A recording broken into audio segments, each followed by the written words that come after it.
Good morning. My name is Ingrid Kalangwaire. Excellencies, today we gather here at the Kigali Genocide Memorial to honor the memory of the victims of the genocide against the Tutsi. On this day, 30 years ago, over 1 million innocent lives were brutally taken in 100 days, with 250,000 souls finding their final resting place here at this memorial. You're joining millions of other Rwandans who are laying wreaths in countless memorials and graves throughout the country and abroad in remembrance of the lives that we've lost. Excellences, aujourd'hui vous rejoignez des millions d'autres Rwandais à travers le pays et au-delà pour honorer la mémoire de plus d'1 million de victimes du génocide contre les Tutsis, dont 250 000 ont trouvé leur dernière demeure ici, dans ce lieu dédié à leur mémoire. Excellency, in a moment, you will lay down your wreath to honor the victims of the genocide against the Tutsi. I would like to request the military band to guide us in this important moment.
Excellencies, we invite you all to take a step forward towards the wreath and pay respect to the victims of the genocide against the Tutsi.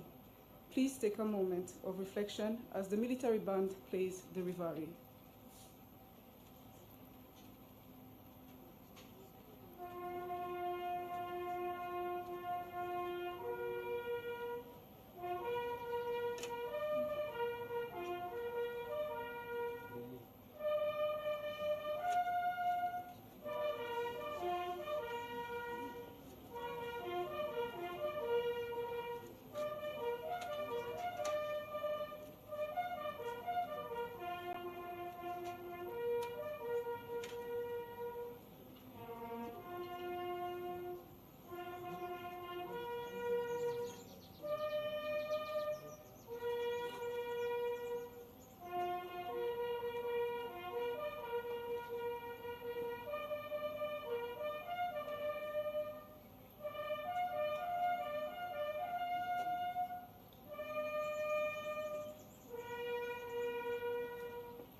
Excellencies, thank you for honoring the innocent lives we've lost.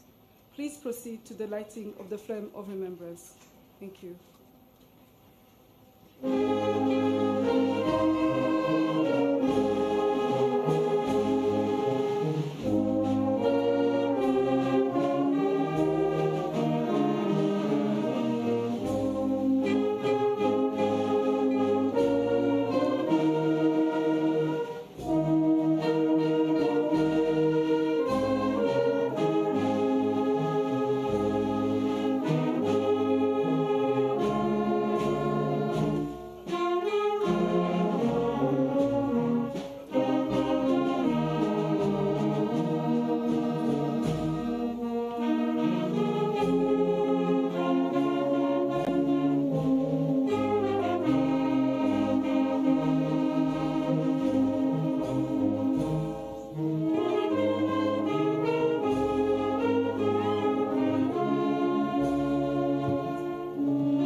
Your Excellency, the President of the Republic of Rwanda and First Lady, this is the moment to light the flame of remembrance, urumuri rw'icyizere.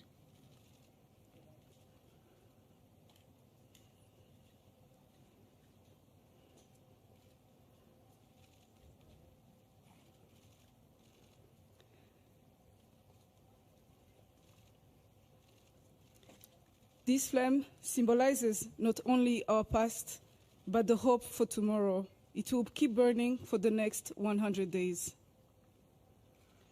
Thank you, Your Excellencies, for guiding us as we conclude the first part of our commemoration event. The commemoration event will continue at BK Arena. Thank you, Your Excellencies. Murakoze, merci beaucoup.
As we welcome our host, His Excellency President Paul Kagame and First Lady Jeannette Kagame, we kindly ask that we all rise for the national anthem and that we remain standing for the moment of silence.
remain standing for the moment of silence.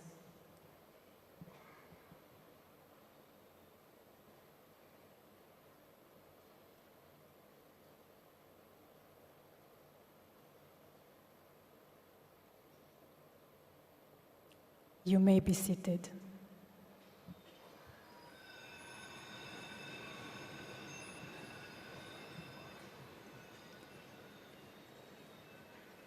Excellencies, we have live interpretation for you today. Please tune to channel 1 for English, channel 2 for French, channel 3 for Arabic, and channel 4 for Portuguese. Le canal 1 pour l'anglais, le canal 2 pour le français, le canal 3 pour l'arabe et le canal 4 pour le portugais. Nyakubahwa Perezida wa Repubulika na Madamu, banyacyubahiro muterane hano, bashyitsi bahire, nshuti z'u Rwanda, Banyarwanda, Banyarwandakazi, mudukurikiye kuri radio, televiziyo no ku mbuga nkoranyambaga, mwaramutse. Nitwa Mukurarinda Alain Bernard, nkaba ndi umuvugizi wungirije wa guverinoma. Nyakubahwa Perezida wa Repubulika, dutewe ishema no kwakira kandi duhaye ikaze abashyitsi baje batugana baturutse imihanda yose ngo twifatanye kwibuka kuri uyu munsi tariki ya 7 Mata umwaka wa 2024 twibuka ku nshuro ya 30 jenoside yakorewe abatutsi. Dufatanyije kandi n'isi yose turibuka ku nshuro ya 30 ko mu kwezi kwa Mata mu mwaka wa 1994 abasaga miliyoni mu gihe kitarenze iminsi 100 batikijwe bazira gusa uko bavutse. Excellencies, honorable guests, ladies and gentlemen, all protocol observed. My name is Sandrine Umutoni. I am the Minister of State for Youth and Arts. We are honored to welcome you all, Rwandans and friends of Rwanda, present here at home, across our country and all over the world, on this solemn day of our 30th commemoration, as we remember more than 1 million men, women, and children slain during the 100 days of the genocide against the Tutsi in 1994. We now invite you to turn your attention to the illuminated tree. The tree's branches and foliage represent the protection that targeted families could not find during the genocide and that Rwandans today can count on. The upright trunk echoes the aspirations of the young generation, reinforced by the internal light and flowing sap of life within. The roots illustrate the memory of the past that we must preserve, our shared Rwandan culture on which we are all anchored and from which we draw inspiration and strength to reach for the sky as we build a brighter future. Muri uyu mwanya mureke twakire Minisitiri w'Ububanyi n'Amahanga Dr. Biruta Vincent, arakurikirwa na Minisitiri w'Ubumwe bw'Abanyarwanda n'inshingano mboneragihugu Dr. Jean Damascene Bizimana. Excellences, Monsieur le Ministre, la parole est à vous.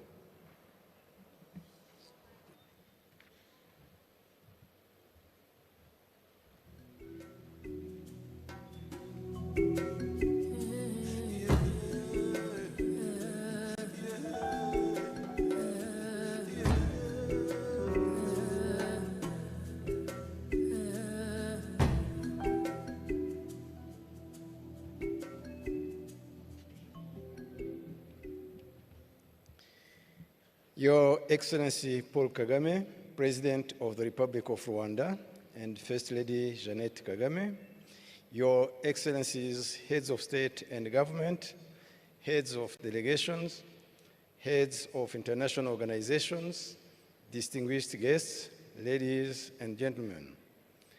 I would like to extend a warm welcome to you all to the national ceremony marking the 30th commemoration of the 1994 genocide against the Tutsi. We extend our deepest gratitude for your presence here. Your solidarity in this moment of commemoration honors the memory of those we lost 30 years ago and reaffirms our collective commitment to ensure that such a tragedy doesn't happen again. I would like to recognize the leaders and friends, as well as distinguished guests who are with us in this arena for our Kwibuka 30. Son Excellence, le Président de la République du Congo. His Excellency, the President of the Republic of South Sudan and Chairperson of the East African Community. Son Excellence, le Président de la République centrafricaine. His Excellency, the President of the Republic of South Africa. His Excellency, the Prime Minister of the Federal Democratic Republic of Ethiopia and the First Lady. Son Excellence, le Président de la République de Madagascar et Madame la Première Dame. Son Excellence, le Président de la République islamique de Mauritanie et Président en exercice de l'Union africaine. His Excellency, the President of the Republic of Mauritius and the First Lady. Her Excellency, the President of the United Republic of Tanzania. His Excellency, the President of the State of Israel. His Excellency, the President of the Czech Republic. The Right Honorable Prime Minister of the Kingdom of Lesotho. His Excellency, the former President of the United States of America, Mr. Bill Clinton. Son Excellence, Madame la Première Dame de la République de Guinée. Son Excellence, Madame la Vice-Présidente de la République du Bénin. Her Excellency, the Vice President of the Republic of Uganda. Her Excellency, the Vice President of the Republic of Zambia. His Excellency, the Deputy President of the Republic of Kenya. His Excellency, the Vice President of the Republic of the Gambia. Her Excellency, the Speaker of the Assembly of the Republic of Mozambique. The Honorable Speaker of the House of Commons of Canada. Son Excellence, Madame la Première Ministre, excusez-moi, de la République togolaise. Son Excellence, Monsieur le Chef du gouvernement du Royaume du Maroc. Son Excellence, Monsieur le Premier ministre de la République gabonaise. His Excellency, the former President of the Federal Republic of Nigeria, Dr. Olusegun Obasanjo. His Excellency, the former President of the Republic of South Africa, Mr. Thabo Mbeki. His Excellency, the former President of the Federal Republic of Germany, Dr. Horst Köhler. Son Excellence, l'ancien président de la République française, M. Nicolas Sarkozy. His Excellency, the former Prime Minister of the Federal Democratic Republic of Ethiopia, Mr. Haile Mariam Desalegn. Son Excellence, Monsieur le Président du Conseil européen. Son Excellence, Monsieur le Président de la Commission de l'Union africaine. The President of the African Development Bank, the Secretary General of the Commonwealth, Madame la Secrétaire Générale de la Francophonie, the Secretary General of the East African Community, the Director General of UNESCO. I would also like to recognize the countries that sent ministerial delegations as well as high-level representatives. Those are Algeria, Angola, Belgium, the Bahamas, Botswana, Canada, Chad, China, Comoros, Côte d'Ivoire, Denmark, Djibouti, Egypt, Equatorial Guinea, Eswatini, France, Guinea, India, the Republic of Korea, Mali, Malawi, the Netherlands, Qatar, Sao Tome and Principe, Serbia, Somalia, Sudan, Sweden, Turkey, the United Arab Emirates, and the United Kingdom. Thank you for standing with Rwanda today, for remembering with us, and for your continued support as we take this journey forward. Murakoze, je vous remercie. Thank you.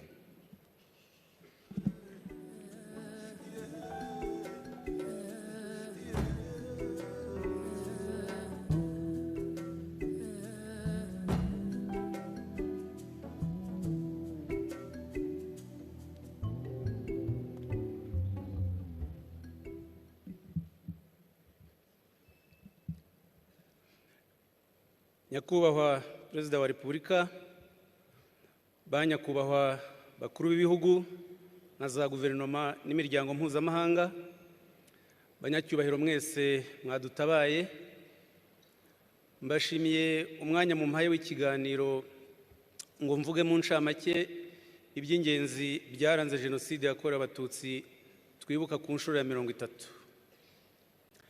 Ndibanda ku ruhare mpuzamahanga rwatumye Jenoside ishoboka, na n'ubu hakaba hagikwiye impinduka mu ikumirwa rya Jenoside ku rwego mpuzamahanga. Ndagira ngo nkomereze mu rurimi rw'Igifaransa. Nous commémorons l'extermination de plus d'un million de Tutsis que les États auraient pu sauver. L'ONU a reconnu ce chiffre effroyable dans la résolution 2150 du 16 avril 2014, en notant 3 éléments ci-après. Il existe des preuves accablantes que des actes de génocide ont été commis à l'encontre du groupe Tutsi. Plus d'1 million de personnes ont été tuées dans ce génocide. Et prenant note, en s'en inquiétant, de toute forme de négation de ce génocide. Le 7 juillet 2000, une commission d'enquête de l'Union africaine, dirigée par son Excellence Ketumire Masire, ancien président du Botswana, publiait son rapport intitulé « Un génocide qu'on aurait pu éviter ». Le rapport a reconnu la responsabilité de l'Union africaine comme suit.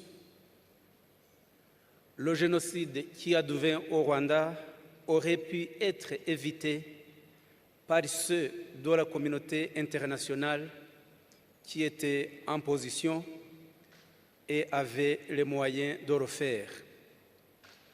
Mais à cela, la volonté a fait défaut et non pas les moyens. Fin de citation. Le 15 décembre 1999, une commission de l'ONU, dirigée par M. Ingvar Carlsson, ancien Premier ministre suédois, publiait un rapport similaire en concluant ce qui suit.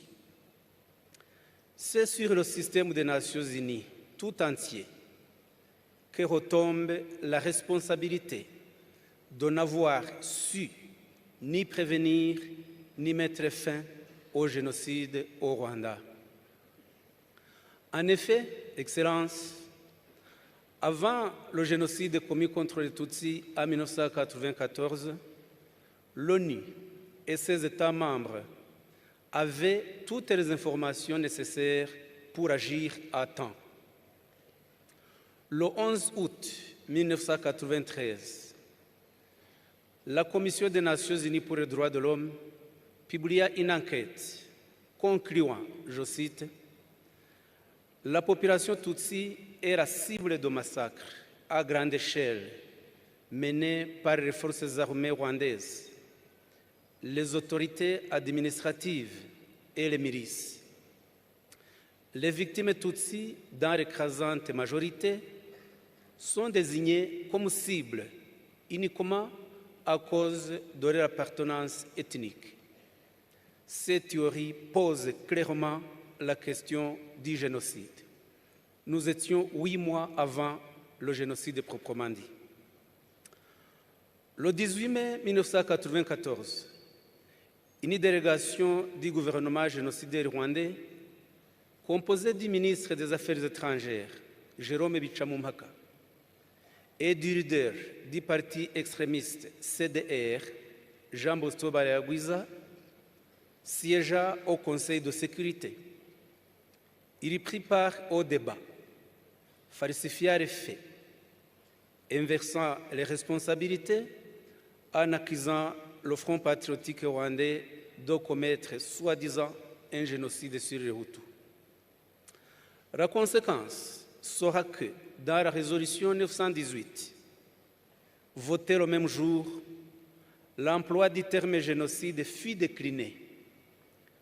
On attendra le 8 juin 1994 pour que l'ONU l'utilise de façon timide, parlant d'actes de génocide. Entre-temps, le Zaïre, l'actuelle République démocratique du Congo, permettait au gouvernement génocidaire de s'équiper en armes achetées via différents États et trafiquants. Le 22 juin 1994, les Nations Unies, sur les pressions de la France, autorisèrent l'opération turquoise qui aida les génocidaires à s'installer au Zaïre. En juillet 1994, les génocidaires furent vaincus par le Front patriotique rwandais.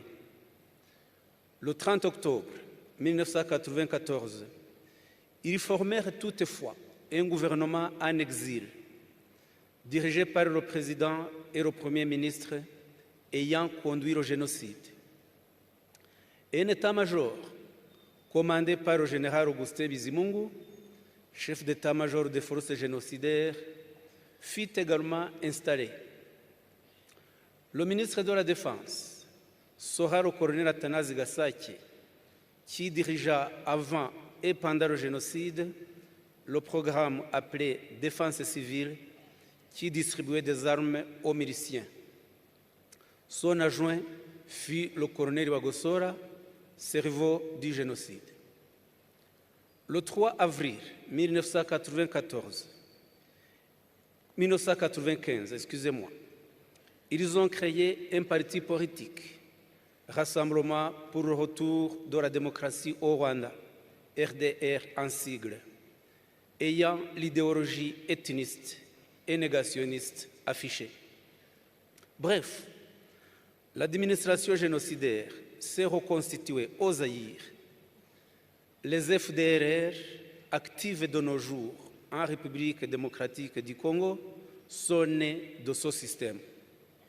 Cependant, nombre de résolutions internationales exigeant leur dissolution et leur traduction en justice ont été prises sans résultat. Un seul exemple, la résolution 2150 du Conseil de sécurité, votée le 16 avril 2014, demande aux États 3 obligations suivantes. Premièrement, tirer les leçons du génocide perpétré en 1994 contre les Tutsis. Deuxièmement, enquêter sur les faits, arrêter, poursuivre ou extrader tous les fugitifs accusés de ce génocide qui résident sur le territoire, y compris les dirigeants des FDLR. Troisièmement, le Conseil de sécurité condamne sans réserve la négation de ce génocide. Le 10 janvier 2005, lors de ce 23e sommet des chefs d'État tenu à Libreville, au Gabon, l'Union africaine a voté une résolution identique sur les FDLR. Le 4 mai 2008 et le 8 décembre 2010, l'Union européenne a adopté des résolutions similaires qui, de nos jours, restent inappliquées. L'Allemagne a posé un acte important en arrêtant, jugeant et condamnant en 2015 2 responsables politiques des FDLR, Ignace Murwanashyaka et Strato Musoni. Ce dernier a été rapatrié au Rwanda en 2022, à la fin de sa peine, et il vit tranquillement dans son pays natal, le Rwanda. Murwanashyaka est mort, lui, en Allemagne, en prison, en 2019. La Belgique a envoyé au Rwanda, en 2018, le major Bernard Ntuyahaga, après la fin de sa peine de 20 ans pour génocide. Il avait été reconnu coupable d'assassinat de 10 casques bleus belges au Rwanda en 1994. Les États qui hésitent à renvoyer au Rwanda des condamnés ou des suspects du génocide devraient apprendre de ces illustrations. À ce sujet, comment les Rwandais comprendront-ils le fait que la dépouille du colonel Aloys Simba, condamné pour génocide par le tribunal pénal international pour le Rwanda à 25 ans de prison, ait été transférée secrètement aux États-Unis d'Amérique le 30 juillet 2023. Comment accueille-t-il que des éléments des FDLR qui ont assassiné 8 touristes occidentaux dans le parc d'Orguindi en Ouganda le 1er mars 1999, appréhendés ensuite par la justice rwandaise et remis aux États-Unis, et après, ils ont été envoyés habiter librement en Australie sans procès. En novembre 1994, lors des débats à l'ONU sur la création du tribunal pénal international pour le Rwanda, l'ambassadeur Karle Kovanda, représentant la République tchèque au Conseil de sécurité, avait souligné la priorité urgente d'envoyer une force à cette époque-là pour neutraliser les génocidaires et les rapatrier au Rwanda.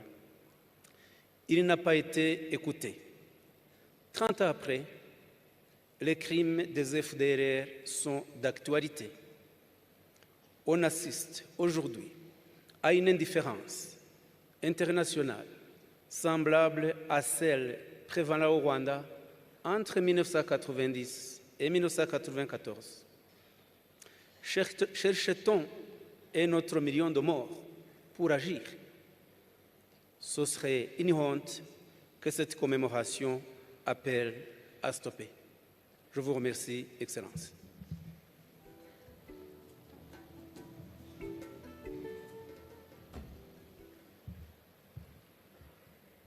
Monsieur le ministre, merci pour ces quelques mots qui relatent les étapes de notre histoire.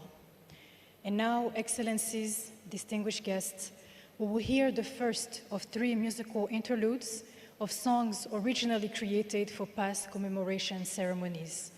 Today, those will be performed by a new generation of artists as a symbol of intergenerational transmission for the preservation of memory.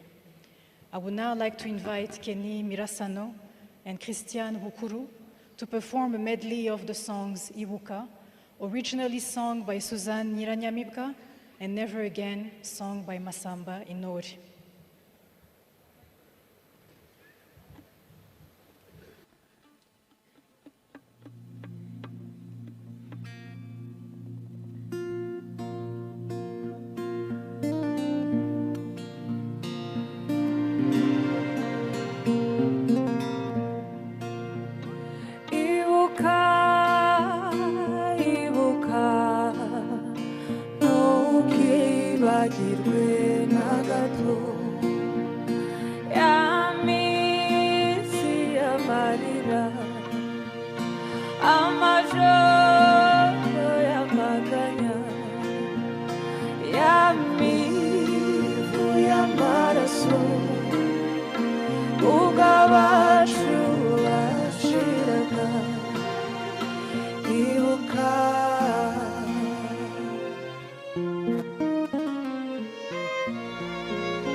of Rwanda when the genocide started. Mrs. Ruiz will be with us momentarily. Thank you.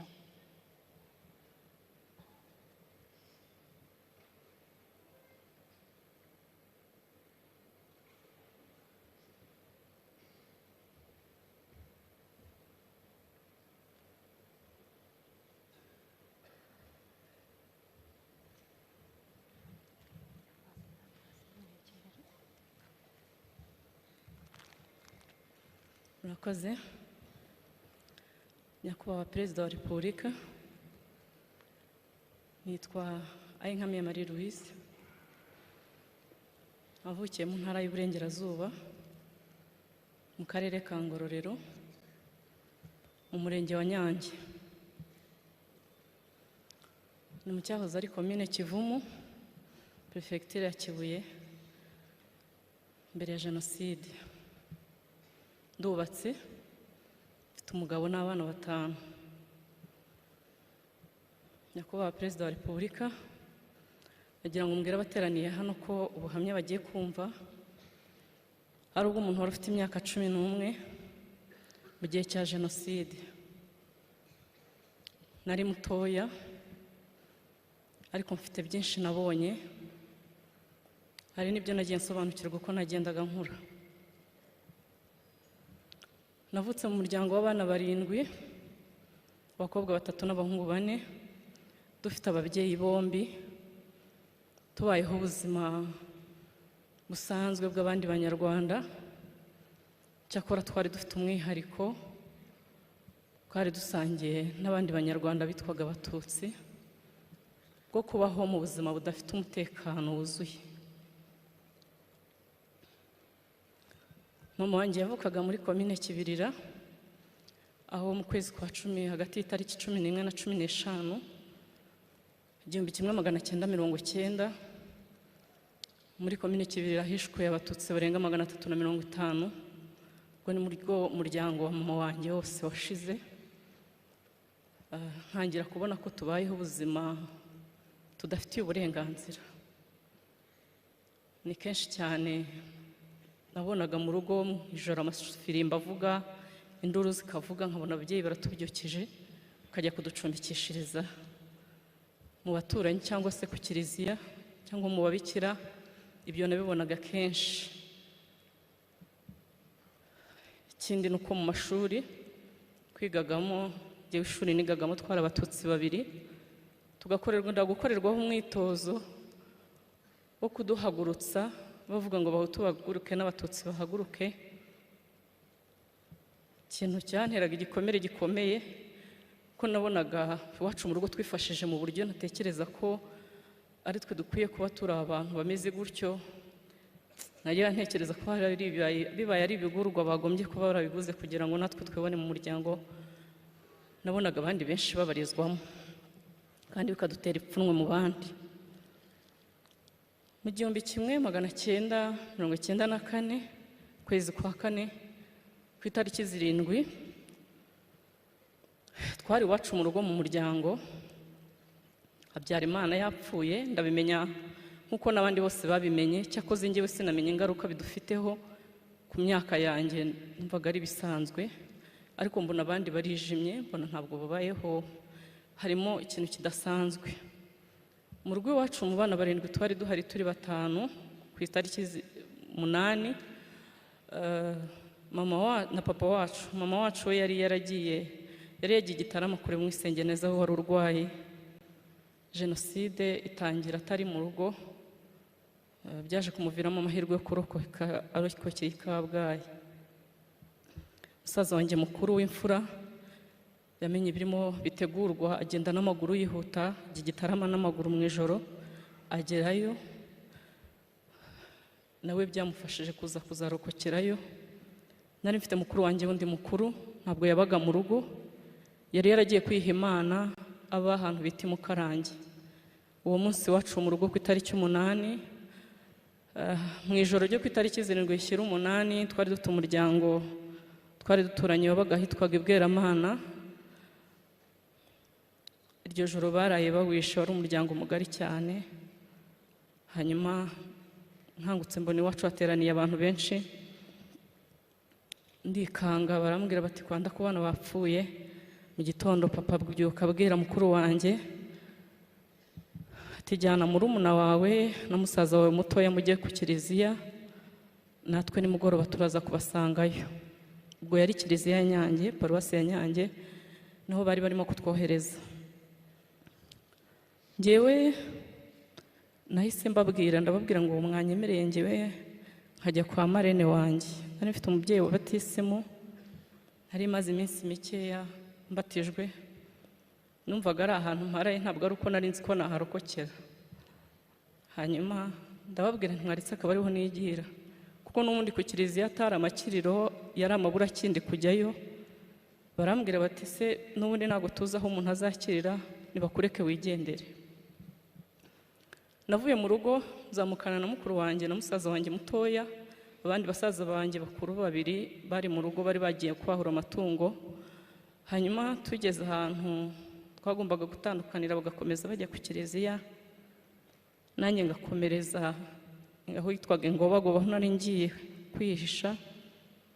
Mukuru wanjye arandeba arambwira ati ngaho genda, Imana nikugirira neza tugashobora kurokoka tuzongera tubonane. Ariko ntabwo byashobotse, mukuru wanjye ntabwo nongeye kumubona ukundi.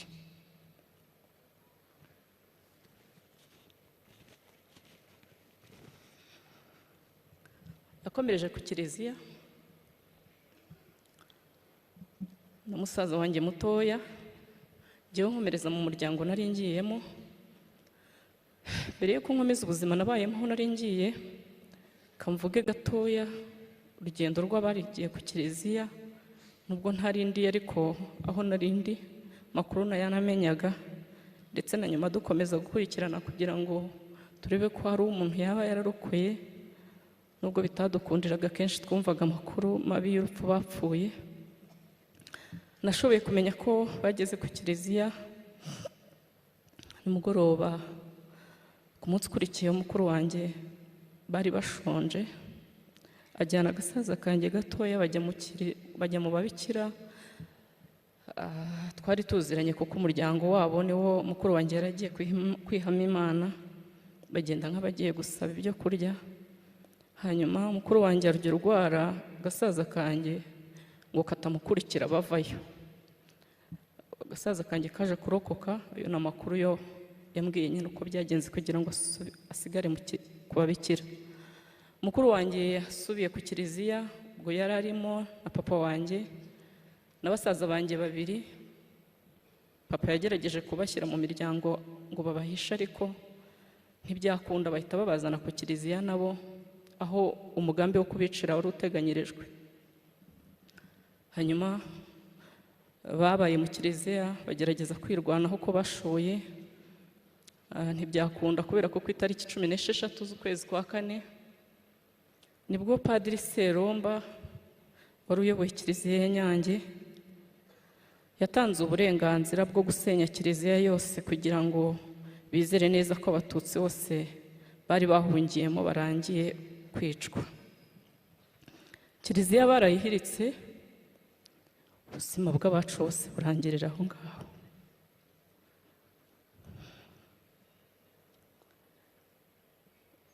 Ubwo ninjye wari ukomeje kubaho ko nabitekerezaga.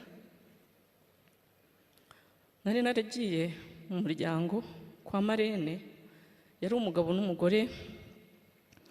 Umugore wahigwaga, umugabo adahigwa. Umugabo yari umwarimu, umugore ari umugerefiye w'urukiko, bari abantu bakomeye. Hanyuma akaba umusozi utari uri hafi y'iwacu, hamwe hari muri Ngobagoba, ahandi iwacu ari Murambi. Njyewe ntari umwana muto ku myaka 11, ntabwo abantu benshi baho bari banzi, ariko kubera ko urwo rugo rwari rurimo uwo mubyeyi, hahoraga ibitero buri munsi. Bazaga kuhatera bakadusohora twese tugahagarara hanze. Ariko ngira muri urwo rugo, umugabo nyir'urugo yarambwiye, arabirebye barabibona ko mpahungiye. Arambwira ati nihagira umuntu ukubaza uwo uri we ujye uvuga ko uri umwana wa yambwiye izina rya mukuru we wabaga i Kigali atujye babwira ko waje mu kiruhuko hano muri vacances. Hanyuma ndabifata cyakora nta wabimbajije, baradusohoraga tugahagarara hanze ku mugaragaro, nkabona ibitero byinshi bafite amacumu n'imihoro intwaro zose bakoreshaga, umutima ukansimbuka bakaduhagarika hanze twese, ariko nareba amasura nkabona ntawe nzi, bakinjira mu rugo bagasahura ibintu byose bakabimena bashakamo uwo mudamu bakamubura, barangiza bagasohoka bakagenda. Urwo rugo ni urugo mfataho nk'intangarugero, bagerageje guhisha umubyeyi wabo mu buryo bwose bushoboka. Iyo bamenyaga ko ibitero biri buze bararaga ijoro ryose bamugenza bakamubitsa ahantu, hanyuma bwacya byagenda bakongera bakamugarura, yaba ari mu rugo bakirirwa mu rugo aho ngaho bose, abasore n'inkumi bagumagaho mu rugo, nta kindi cyabaga muri urwo rugo. Ubwo buzima twabubayemo, hanyuma igihe kimwe barambwira bati ejo hazaza ibitero by'iwanyu by'umugabo bita Ndungutse nawe wayoboraga ibitero by'iwacu, baravuga bati nawe uyu munsi barakubona. Bampa umwana twari mu kigero kimwe, ambyutsa nijoro nka 10:00, bamubwira ahantu anjyana. Twagenze urugendo nk'urw'amasaha 2 n'amaguru, hanyuma tugeze mu nzira batangiye gucya duhura n'uwo mubyeyi nari ngiyeho, dusanga umubyeyi yikoreye amaboko ati abana banjye nanjye bamaze kubica ntaho mbajyana. Turakata dusubira inyuma, turongera dukora urugendo rusubira mu rugo. Nageze mu rugo mbisikana n'ibitero bivuye gusaka mu rugo bisohoka, nanjye nigerera mu yandi marembo. Ibyo bitero by'uwo munsi mbikira gutyo. Ubwo buzima tubamo tumaramo amezi agera kuri 2, kwa 4 kwa 5. Ukwezi kwa 6 ntekereza ko aribwo twatangiye kumva bavuga ngo abantu bahunze inkotanyi, bati mugomba guhunga. Twatinze kuva mu rugo kuko umubyeyi twari tukiri kumwe yarakiriho, twibaza aho tuzanyura, ariko kugumamo nabyo biba ikibazo kuko interahamwe zasubiraga inyuma zigenda zijya mu ngo zica abantu, ndetse n'amagambo atangiye gukwira bati uyu muryango twarababwiye gukorana n'inkotanyi, umurambo w'umugore twarawubuze, banze no guhunga bakorana n'inkotanyi. Hanyuma nyir'urugo aratubwira ati mugende, baduha ibintu dushobora kwitwaza, njyewe bampa ikirago gishobora kuntwikira imbere n'inyuma, hanyuma dukomeza urugendo rwo guhunga nk'abandi. Ariko ababyeyi b'urwo rugo ntabwo baje, umugabo n'umugore baje ku munsi ukurikiyeho. Bageze ahantu bita ku Rufungo bahasanga bariyeri, umugabo n'umugore barabica.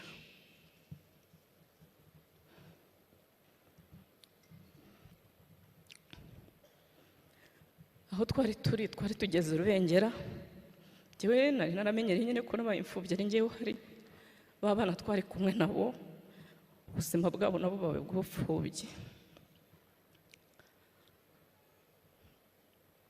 Hanyuma aho twari turi Rubengera baratubwira bati umukobwa mukuru arusigaye muri urwo rugo, ubwo ni warusigaye nyine ayoboye abasigaye. Duhura n'umubikira bita mama Yohani, arambona aravuga ati uyu mwana ati hari musaza ukiriho. Umukobwa baravugana, aramubwira ati se kureba n'ubundi natwe tutamerewe neza, uyu nawe baza kumunyicana wamfashije nawe ukamujyana aho umusaza wari. Umubikira aramfata anjyana ahantu hari imodoka y'abazungu b'Abafaransa, nsanga hari abandi bantu badupakira mu iyo modoka, badutwikira nk'abatwikira imitwaro. Imodoka iragenda, tugenda tutazi aho tuva n'aho tujya, nza kwisanga tugeze ahantu hari ikigo cy'amashuri abanza bitaga ku Rwimpiri. Aho hari icyo bita zone turquoise. Mpageze badushyiramo, nsanga barimo barandika abantu. Mu by'ukuri nagendaga ntazi aho ngiye, abantu twari kumwe sinarinzi niba ari Abatutsi cyangwa ari Abahutu. Umuryango nari ndi kumwe nari maze kuwusiga. Umubikira wambwiye ngo ngende nawe ntiyaje, na musaza wanjye akiriye sinashoboye kumubona. Noneho mbona mbayeho mu isi ntazi, ntigera hirya nicara ahantu ku ibuye, ntangira kurira. umubyeyi umwanyuraho arambaza ati ese kuri kurira, ndamubwira nti ese ubu ndabahehe, arambwira ati hangana aho abandi bari bube nawe niho uri bube. Hanyuma nza kubona ko ubuzima ari aho bukomereje, nza no kugira mugisha wo kumenya ko abo bantu ntiwamenya icyakubwiraga ibintu, nza kumenya ko abo bantu turi kumwe aho ngaho n'abari abandi batutsi bakeya bashoboye kuzana nanjye bari guhunga, bahungishirijwe aho ngaho. Twari ahantu hari impunzi nyinshi hakurya no hakuno, ariko iryo shuri dusa n'abarimo turi abatutsi ku buryo twari dufite imbibi tutabasha kurenga, uharenze interahamwe zitazimwica. Abo bantu twabahaye ubuzima bugeze mu byumweru 2, hanyuma numva bari kumva amaradiyo bagize ibyishimo byinshi, bati inkotanyi zifashe igihugu, bati turatashye. Bavuze ngo turatashye, umutima numva urongera urandiye, ntangira kwibaza aho ngewe ntashye. Mu by'ukuri numvaga ari njye uri ku isi njyenyine mu bantu iwacu. Hanyuma buracya batwuriza imodoka, baratubwira bati mugende. Twurira imodoka z'Abafaransa turagenda, cyakoze none ntabwo twagiye badutwikiriye, twarabonaga hanze tuhareba. Hanyuma tugera ahantu badukuramo, baratubwira ngo dukomeze imbere. Tuvamo dukomeza imbere, twigiye imbere tubona imodoka ya gisirikare, ari imodoka y'abasirikare b'inkotanyi, twinjiramo, inkotanyi ziratujyana. Icyo gihe igikorwa cyahabereye ntabwo nashoboye gusobanukirwa icyo ari cyo, cyakoze naje kumenya nyuma y'uko hari habayeho ubwumvikane hagati y'inkotanyi n'Abafaransa kugira ngo bashobore kurekura impunzi z'abatutsi bari bafite. Kuba Perezida wa Repubulika, mwarakoze kudukurikirana no kudushakisha aho twari turi hose.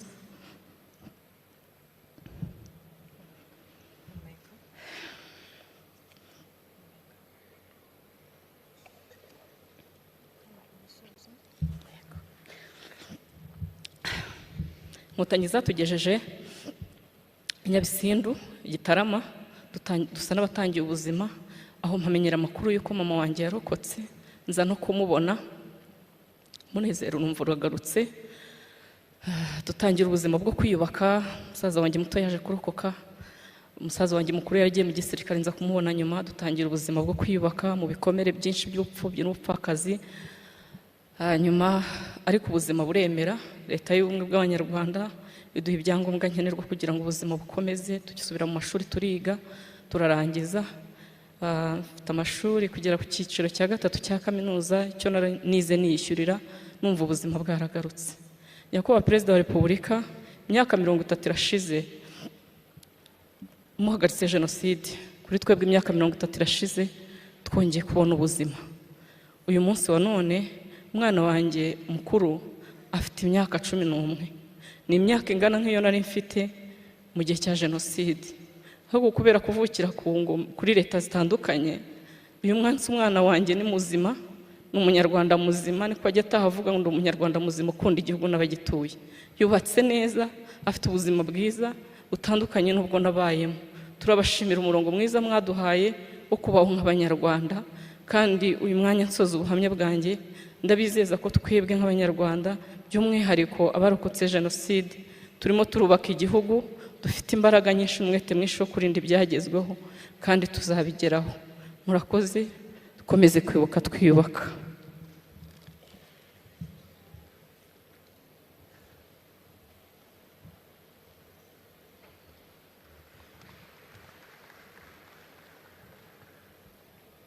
Louise Komera, Turiho. Thank you for your grace, your strength, and resilience. Excellencies, honorable guests, nous allons à présent assister à une représentation artistique intitulée The Gift of Time, qui reprend en 3 temps l'histoire de notre pays. Ce morceau de danse contemporaine regroupe des jeunes artistes provenant de différentes troupes de danse de notre capitale. Sous la direction de M. Wesley Ruzibiza et avec la collaboration de Dida Nibagwire, Hervé Twahirwa, Samuel Kamanzi, Cédric Mizero et Sissi Ouera, nous allons assister à un morceau qui raconte la période sombre qui a mené au génocide perpétré contre les Tutsis, la reconstruction sociale et humaine qui s'est ensuivie, Et enfin, notre vision d'un futur plus serein où les générations à venir pourront s'accomplir sans entrave.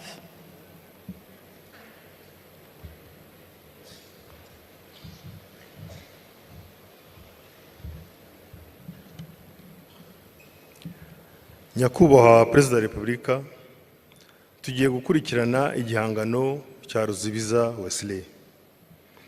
Afatanyije n'urubyiruko baratwereka mu bice bitatu ibyaranze amateka ya Jenoside. Imvugo zihembera inzangano zikanatesha abantu ubumuntu, zatugejeje mu bihe by'amage n'icuraburindi rya Jenoside. Ariko nyuma yo kubabarirana no kwiyunga, ejo heza hazaza h'u Rwanda harizewe, kuko icyo abana barwo bashyize imbere ari ukurubanamo nta wishisha undi.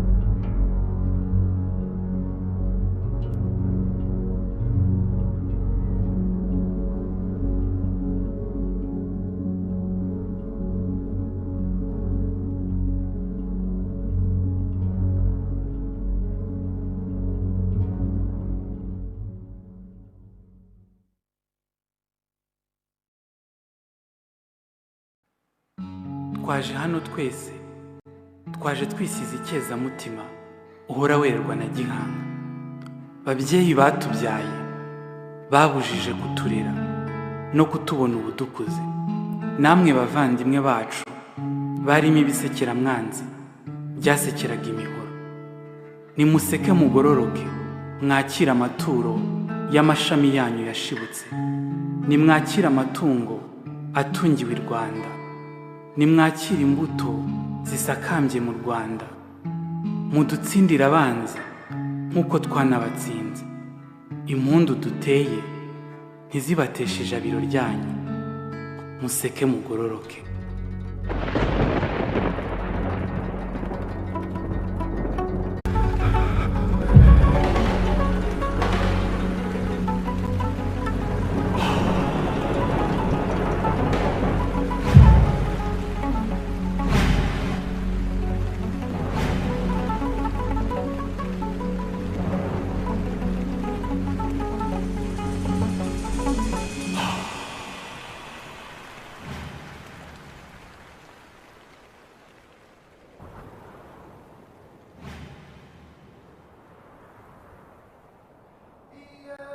Iminsi ijana yari hafi kuzura, ijuru ryataga amarira, ubutaka butakamba ububabare. 100 days of pain and sorrow, 100 jours de pleurs et de noirceur. Nuko twiga kongera guhaguruka.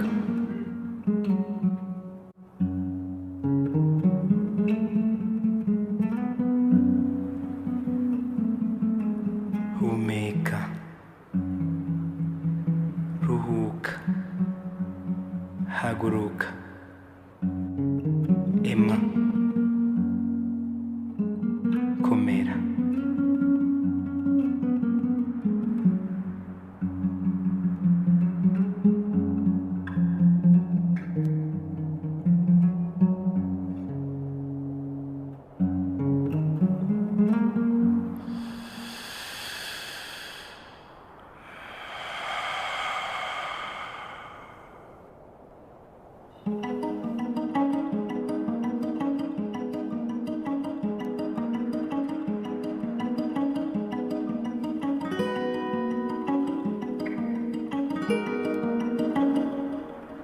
Gahoro gahoro tugerageza gutera imbere no gufatanya n'abandi, kongera kubaka no kurinda icyahuzaga imbaga rusange.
ntituzatatira igihango dufitanye kivi cyanyu tuzacyusa.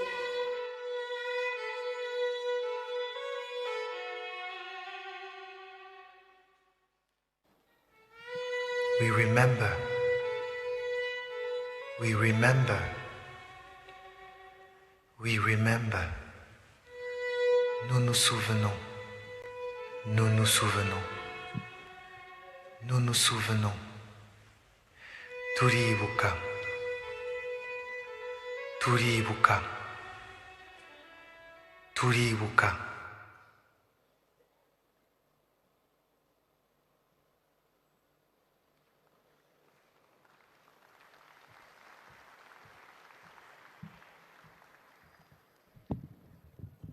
Abahanzi barakoze. Nous allons à présent écouter les messages de solidarité de nos distingués invités. Excellence, Monsieur Moussa Faki Mahamat, président de la Commission de l'Union africaine, nous vous invitons à prononcer votre allocution de circonstance.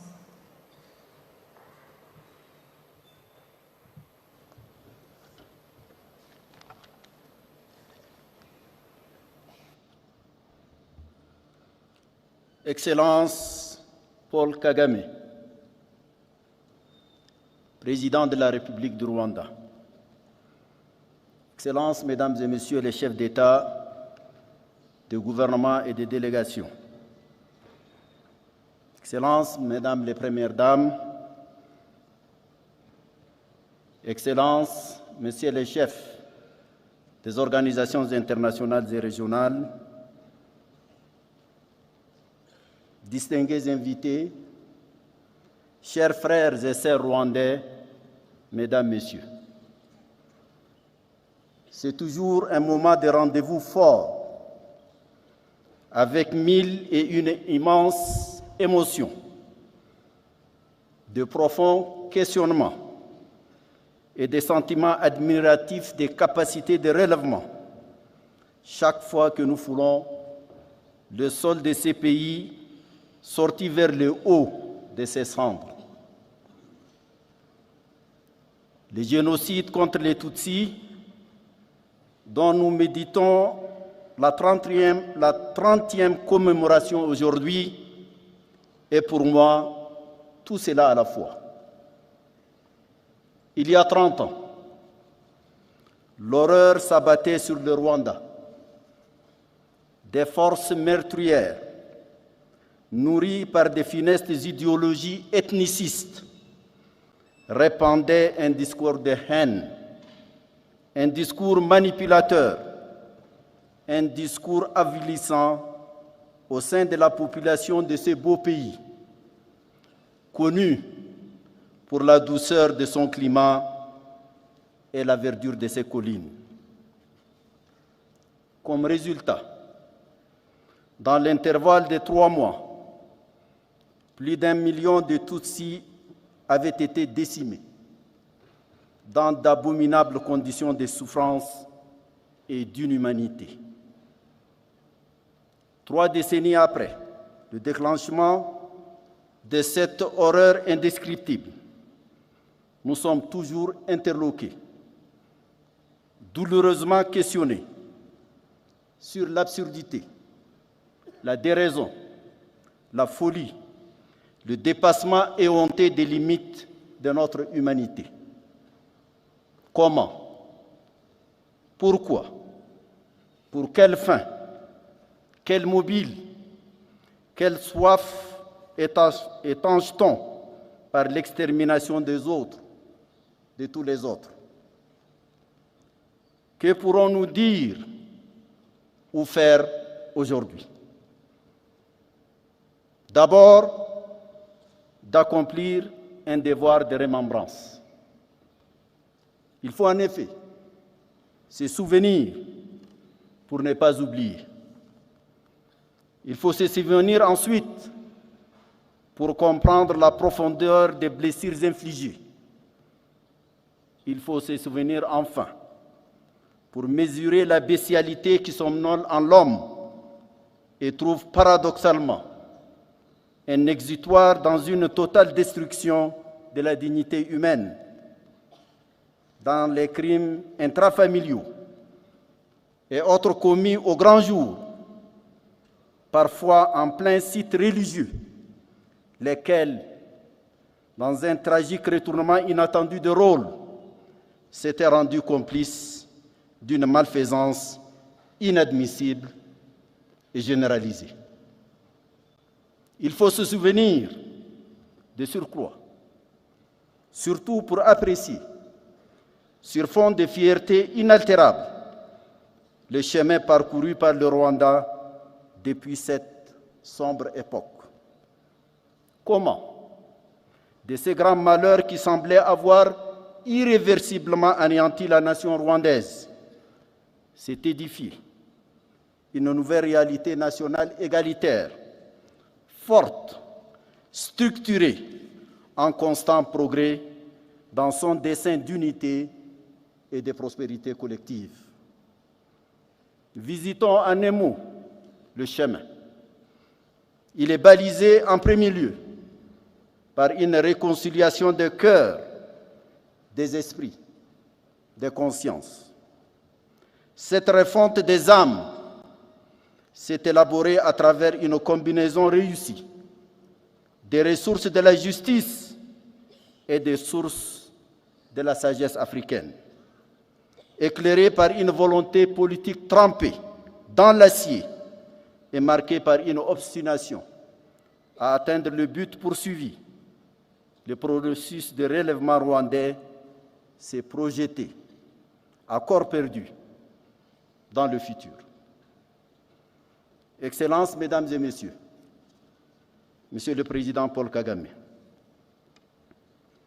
dans un environnement africain et international profondément conflictuel, se nourrissant de discriminations tribales, raciales, religieuses, culturelles, économiques, voire civilisationnelles, le Rwanda, en toute humilité, offre un modèle dont la résonance positive transcende les frontières de l'Afrique et s'inscrit dans une typologie universaliste. Soyez-en fiers, chères sœurs, chers frères rwandais.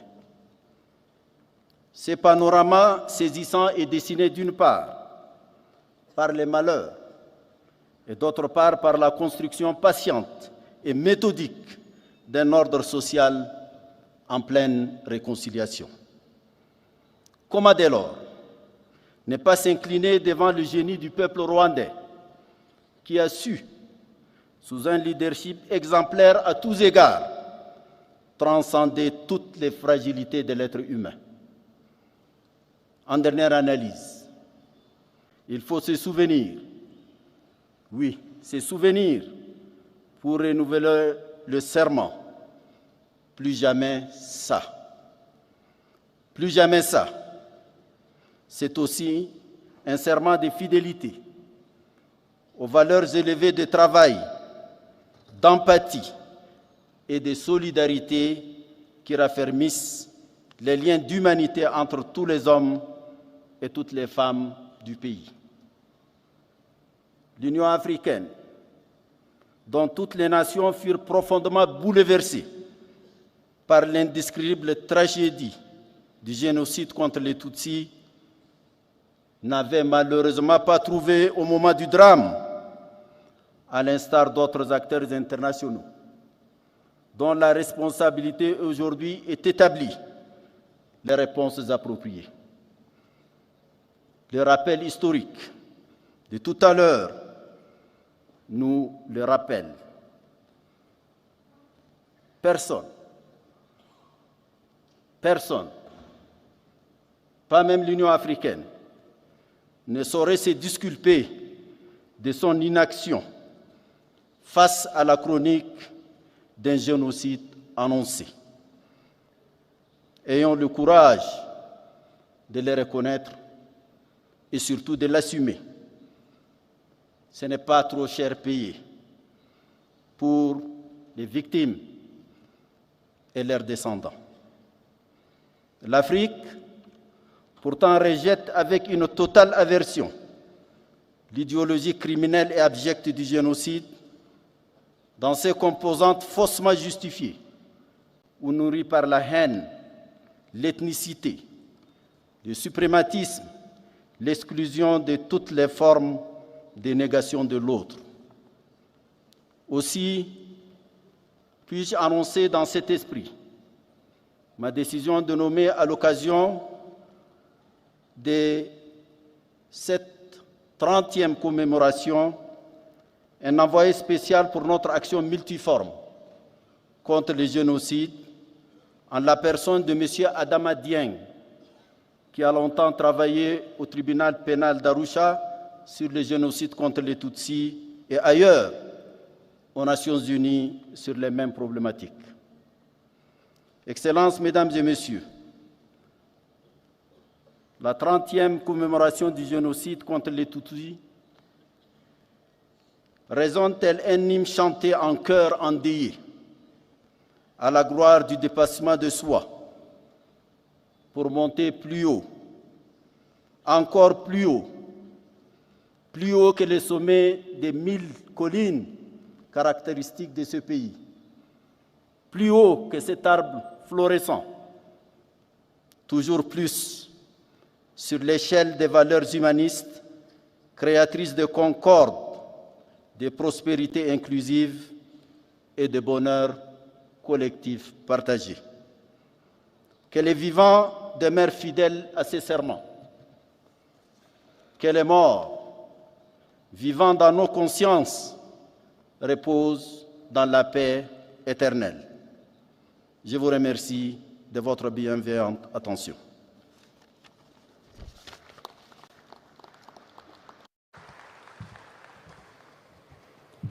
Excellence, Monsieur Moussa Faki Mahamat, merci d'être venu vous tenir à nos côtés. À présent, j'aimerais inviter Son Excellence Monsieur Charles Michel, président du Conseil européen, pour livrer son allocution de circonstance. La parole est à vous, Excellence.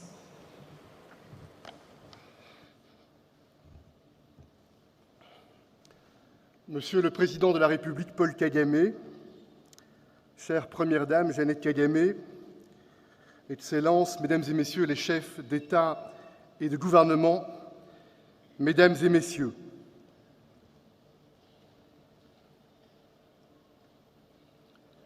le silence,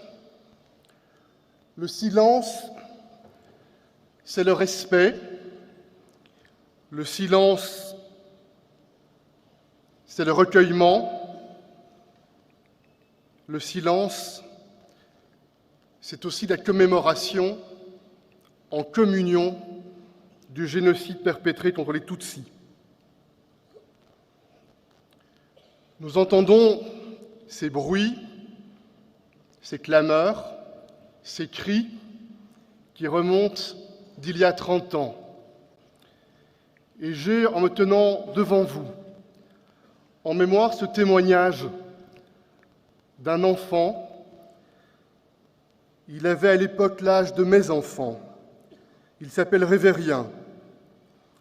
Et il décrit sa maman du retour du marché en avril 1994, qui lui dit sa peur, qui lui dit qu'il faut prier, parce que la fin approche. La veille, des voisins sont venus, ont volé leurs biens, ont volé leur bétail, ont menacé. Quelques heures auparavant, des cris ont retenti. De l'autre côté de la colline, le bruit du sifflet qui annonçait les premiers massacres. Les cris, les hurlements, ce sont les cris de haine des tueurs. Cette haine qui, depuis quelque temps déjà, avait été propagée, distillée, essaimée comme un poison. Les cris, ce sont aussi les cris d'effroi des victimes brutalisées, des victimes mutilées, violentées. Ces victimes, c'est un papa, une maman, un enfant.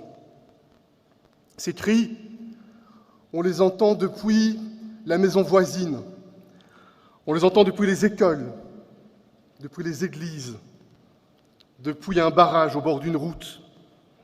Et ces cris, c'est aussi le dernier cri de celui qu'on assassine, un appel au secours, un appel à l'aide, un cri de dignité, un appel à la vie. Et puis les bruits s'amenuisent au fur et à mesure que la machette frappe et enlève des vies. Les tueurs se déplacent et continuent encore et encore. Plus d'1 million de vies décimées.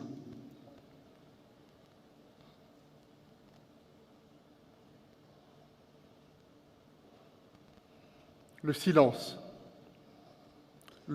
de ceux qui ne veulent pas voir, le silence de ceux qui ne veulent pas entendre, ni la haine propagée, cette haine qui a aiguisé les armes, qui ne veulent pas voir non plus les massacres à grande échelle qui ont commencé. La communauté internationale, immobile, dans une forme de complicité lâche, ferme les yeux. Et je me tiens aujourd'hui devant vous avec humilité. Je suis belge, je suis européen, nous sommes 30 ans plus tard, et je sais ce que mon continent, l'Europe, doit au vôtre, le continent africain. Je connais l'histoire avec ses racines, avec ses grandeurs. Je connais aussi l'histoire avec ses hontes. Je connais les décomptes, je connais les responsabilités, et c'est dans cet esprit que le gouvernement belge, en 2000, a demandé le pardon. Le devoir de mémoire, c'est avant tout une exigence. C'est l'exigence de se souvenir, c'est l'exigence de ne pas oublier, c'est l'exigence d'apprendre des erreurs pour tenter d'ouvrir un monde empreint davantage de lumière. Le continent européen, au siècle passé, a aussi été meurtri, non seulement par 2 guerres d'envergure mondiale qui ont fait couler le sang sur cette terre, mais également par la Shoah, cette extermination industrielle et systématique du peuple juif. Et puis le continent européen a choisi de miser sur la justice, sur le pardon, sur la réconciliation, pour tenter de bâtir un projet positif, tourné vers l'avenir. À l'instar du Rwanda, le peuple qui a choisi la justice, le pardon, la réconciliation, pour se tourner vers l'éducation, vers la santé, vers l'infrastructure, vers les technologies, un parcours de développement, un parcours de résilience. Mesdames et messieurs, je me tiens devant vous. Nous sommes 30 ans plus tard, nous sommes en 2024, dans un monde bousculé, en désordre, chaotique. Un monde qui fait face à des chocs qui sont les chocs de notre génération. Un conflit avec la nature qui met la communauté humaine au défi. Des révolutions technologiques qui ébranlent nos certitudes et nos repères, l'intelligence artificielle, les ordinateurs quantiques. Et puis, cette évolution vers la remise en question unilatérale d'un monde fondé sur des règles, et c'est le paradoxe de notre époque. Une intelligence humaine qui produit des bonds en avant technologiques inimaginables il y a quelque temps à peine, et en même temps un monde empreint d'injustice, un monde empreint d'inégalité, de discrimination et de conflits au moment où on se parle sur chacun des continents. Dans ce monde en tourment, l'Union européenne considère que les valeurs de dignité humaine, l'appartenance au genre humain, la lutte contre les discriminations qui ancrent cette charte des Nations Unies doit être notre boussole pour qu'il n'y ait pas de double standard. C'est ainsi que nous condamnons, avec les termes les plus forts, l'attaque terroriste menée par le Hamas à Gaza, et nous demandons la libération des otages sans condition.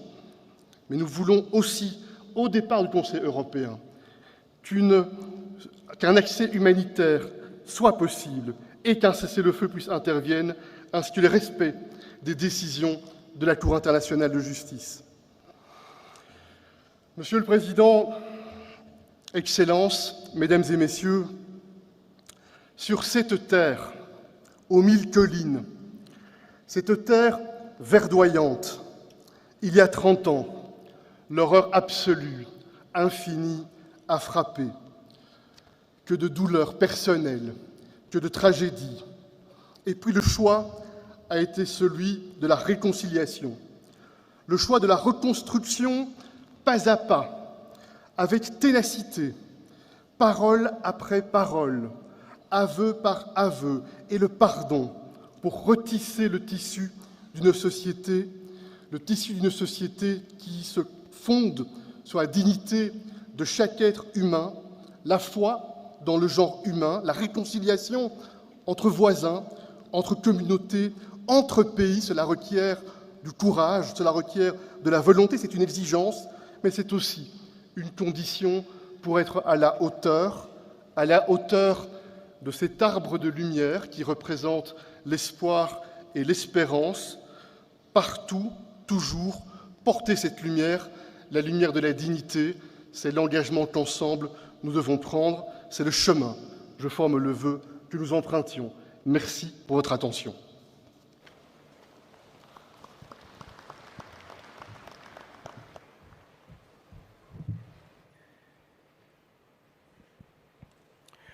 Abashyitsi bacu bakoze kwifatanya natwe kwibuka, kudufata mu mugongo no kutugezaho ubutumwa batugejejeho butwubaka kandi buduha icyizere.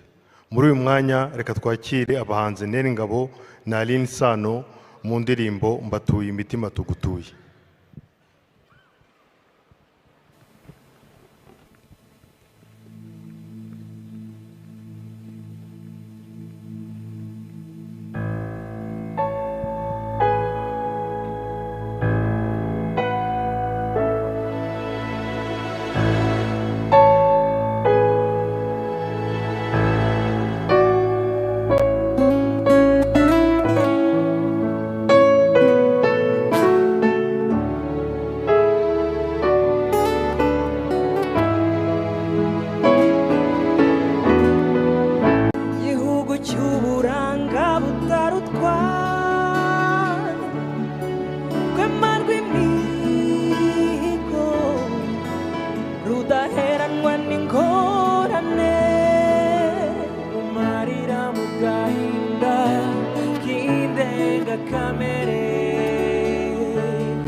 Abahanzi barakoze, banacyubahiro, bashitsi bahire, tugeze mu mwanya wo kwakira ijambo nyamukuru ry'uyu munsi.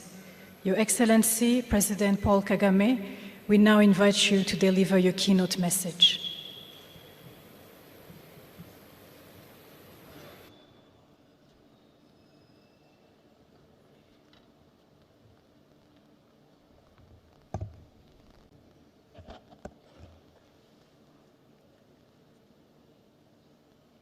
Dear friends, Excellencies, heads of state and government, and first ladies, former heads of state and government, and former first ladies, and heads of delegations. Special guests, Banyarwanda mwese. Abanyarwanda ndi busabe ko munyihanganira nkakomeza iri jambo mu rurimi abashyitsi bacu bari bushobore kumva neza.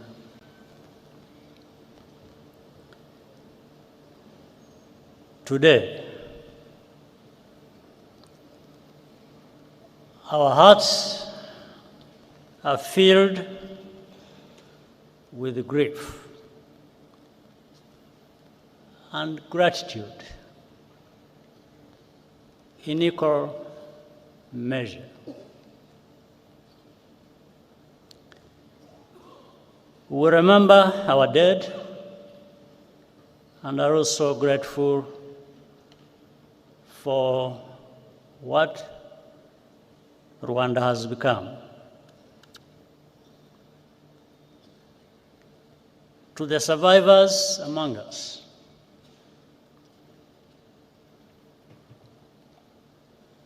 we are in your debt.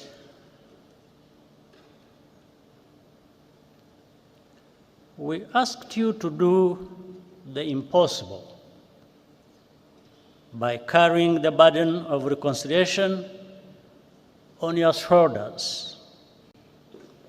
And you continue to do so, continue to do the impossible for our nation every single day, and we thank you.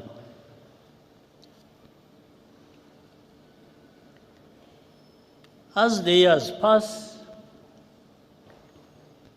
the descendants of survivors increasingly struggle with the quiet loneliness of longing for relatives they never met or never even got the chance to be born.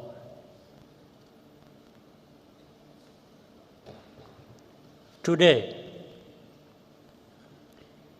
we are thinking of you as well. Our tears flow inward, but we carry on as a family. Countless Rwandans also resisted the call to genocide. Some paid the ultimate price for that courage, and we honor their memory. Our journey has been long and tough. Rwanda was completely humbled by the magnitude of our loss.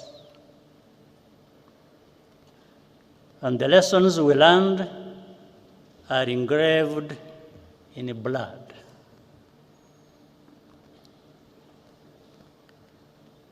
But the tremendous progress of our country is plain to see and it is a result of the choices we made together to resurrect our nation. The foundation of everything is unity. That was the first choice, to believe in the idea of a reunited Rwanda and live accordingly. The second choice was to reverse the arrow of accountability,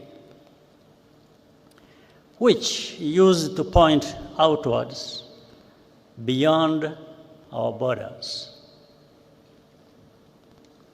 Now, we are accountable to each other, above all. Most importantly, we chose to think beyond the horizon of tragedy and become a people with a future. Today, we also feel a particular gratitude to all the friends and representatives here with us from around the world.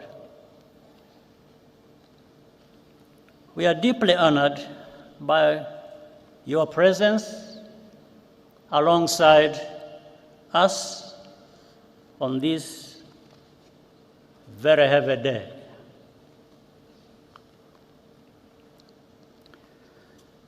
The contributions you have made to Rwanda's rebirth are enormous and have helped us to stand where we are now. I want to recognize a few while also asking for forgiveness for not being able to mention all who deserve it. For example, Uganda, which carried the burden of Rwanda's internal problems for so many years and was even blamed for that. The leadership and the people of Ethiopia and Eritrea helped us in starting to rebuild at that time. In fact, Prime Minister Abiy Ahmed, who is here, even served as a young peacekeeper in the immediate aftermath of the genocide. There is Kenya, Burundi, the Democratic Republic of Congo hosted large numbers of Rwandan refugees and gave them a home. Tanzania as well, and also played a unique role at many critical points, including hosting and facilitating the Arusha peace process. And here, I must single out the late President Julius Nyerere, who embodied the spirit which laid that foundation. The Republic of Congo has been a productive partner in rebuilding and more. Many of the countries represented here today also sent their sons and daughters to serve as peacekeepers in Rwanda. Those soldiers did not fail Rwanda.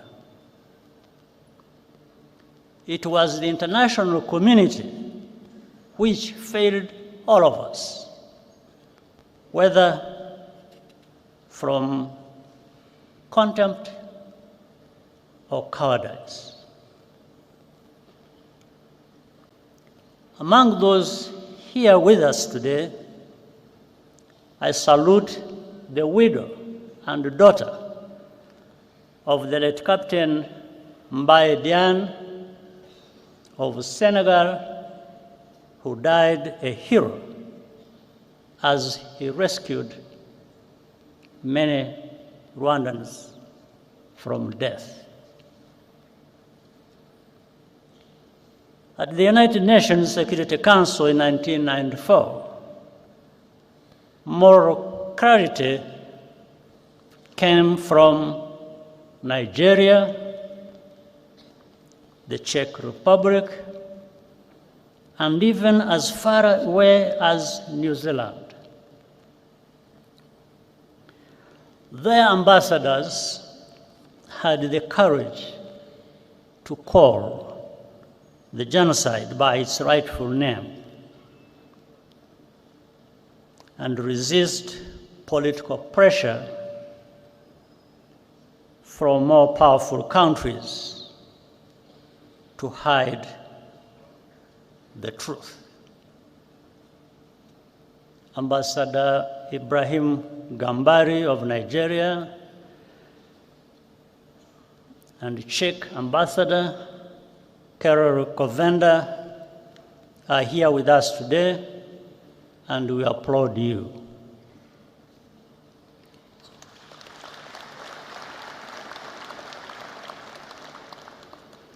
Even in countries where government policy was on the wrong side of history,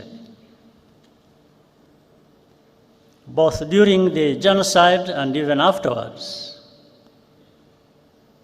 there were always individuals who stood out for their honesty and humanity.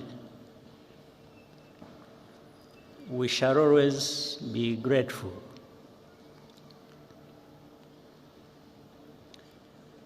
We also appreciate the tangible support we have received from partners beyond our continent over the past 30 years. In Europe, the United States, Asia, and many international organizations and philanthropies. A notable example of solidarity came to us from South Africa, one among many. Indeed, the entire arc of our continent's hopes and agonies could be seen in those few months of 1994. As South Africa ended apartheid and elected Nelson Mandela president, in Rwanda,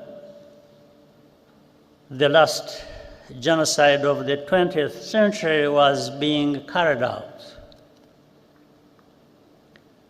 The new South Africa paid for Cuban doctors to help rebuild our shattered health system and opened up its universities to Rwandan students, paying only local fees. Among the hundreds of students who benefited from South Africa's generosity, some were orphaned survivors, others were the children of perpetrators, and many were neither. Most have gone on to become leaders in our country in different fields. Today, they live a completely new life. What lessons have really been learned about the nature of genocide and the value of life? I want to share a personal story, which I usually keep to myself.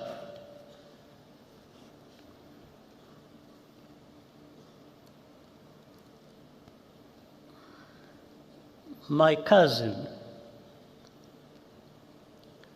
in fact, a sister, Florence,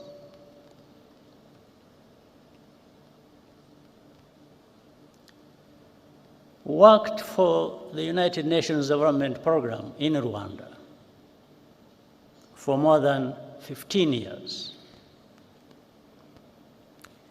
After the genocide started, she was trapped in her house near the Camp Kigali Army Barracks with her niece and other children and neighbors, around a dozen people in total. The telephone in Florence's house still worked, and I called her several times using my satellite phone. Each time we spoke, she was more desperate, but our forces could not reach the area. When the commander of the UN peacekeeping mission, General Dallaire, visited me where I was in Mulindi, I asked him to rescue Florence. He said he would try.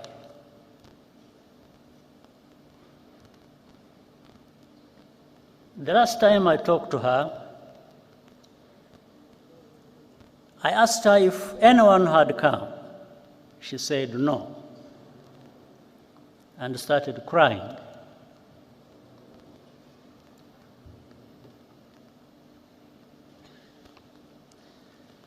Then she said, "Paul, you should stop trying to save us.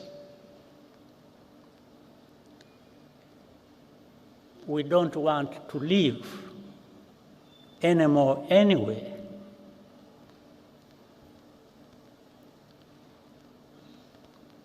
I quickly understood what she was saying, and she hung up.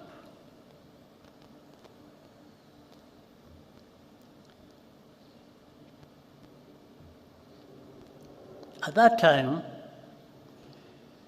I had a very strong heart, but it weakened a bit because I understood what she was trying to tell me.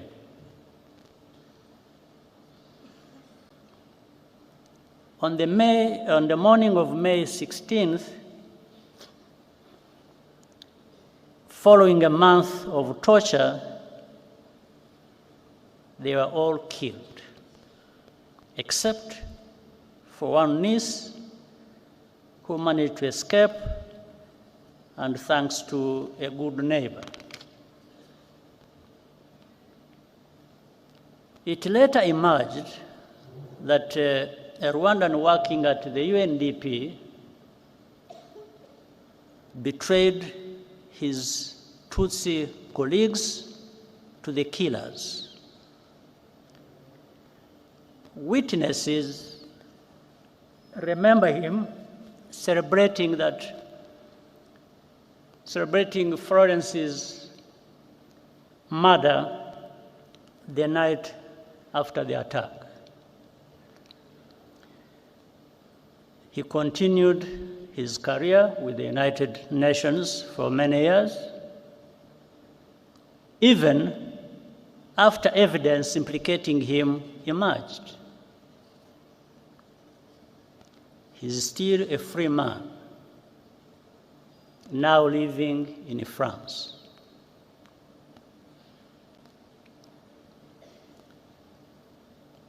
I asked General Dallaire what happened. He said that his soldiers encountered a militia roadblock near the house, and so they turned back just like that. Meanwhile, he conveyed to me an order from the United States ambassador to protect diplomats and foreign civilians evacuating from or by road to Burundi from attack by the militias. These two things happened same time. I do not need to be instructed to do something that goes without saying. That's what I was going to do.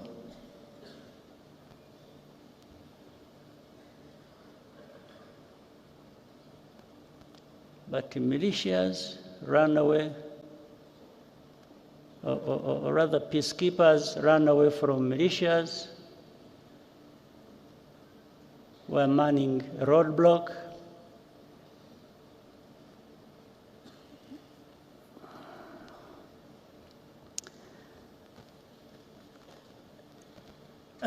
I do not blame General Dallaire.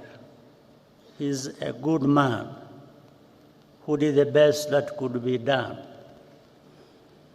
in the worst conditions imaginable, and who has consistently borne witness to the truth despite the personal cost.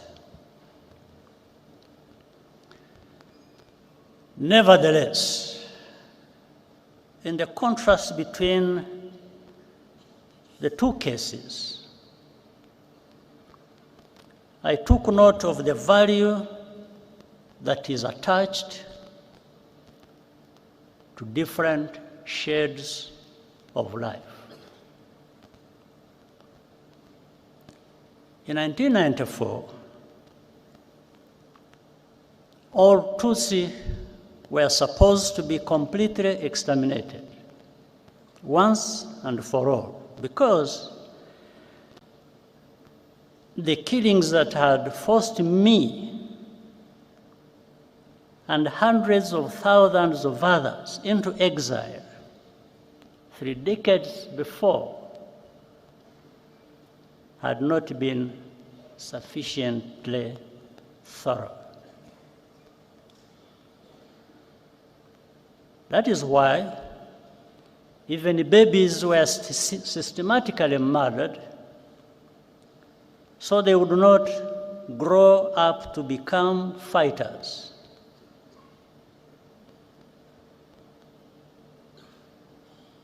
Rwandans will never understand why any country would remain intentionally vague about who was targeted in the genocide. I don't understand it. Such ambiguity is in fact a form of denial which is a crime in and of itself, and Rwanda will always challenge it.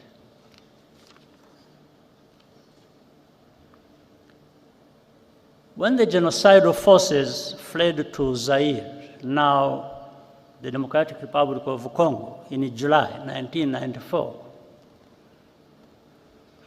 with the support of the external backers, they vowed to reorganize and return to complete the genocide. They conducted hundreds of cross-border terrorist attacks inside Rwanda over the next 5 years, targeting not only survivors, but also other Rwandans who had refused to go into exile, claiming thousands more lives. The remnants of those forces are still in eastern Congo today, where they enjoy state support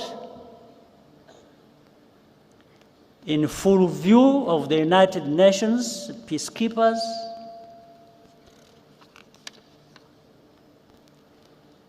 their objectives have not changed.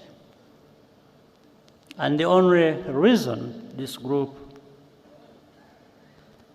today known as FDLR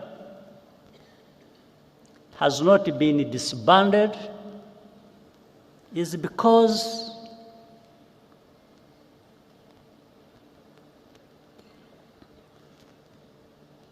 their continued existence serves some unspoken interest.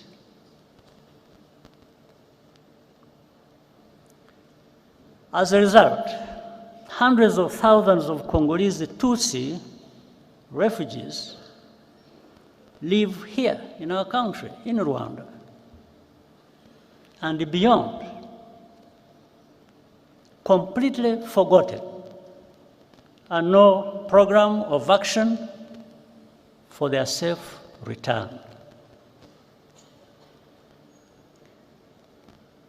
Have we really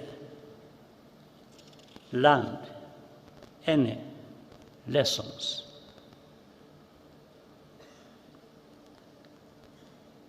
We see too many actors, even some from Africa,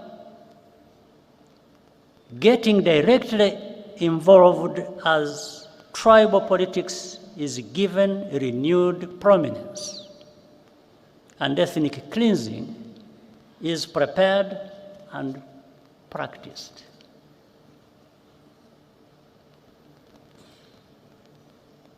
What has happened to us? Is this the Africa we want to live in? Is this the kind of world we want?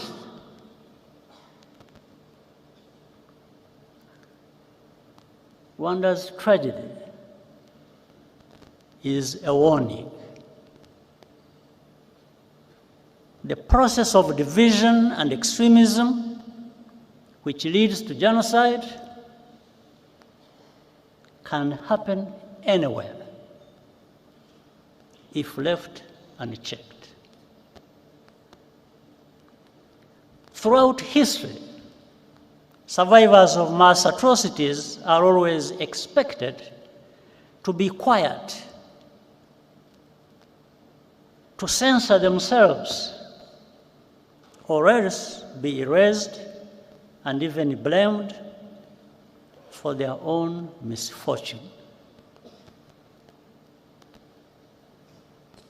Their testimony is living evidence of complicity,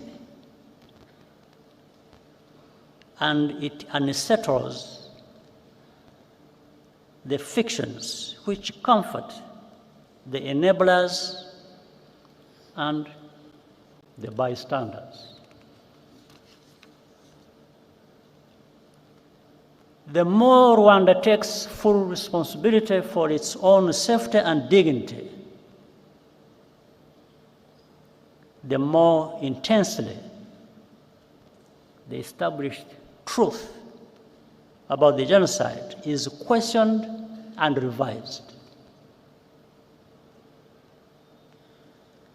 Over time, in the media controlled by the powerful in the world,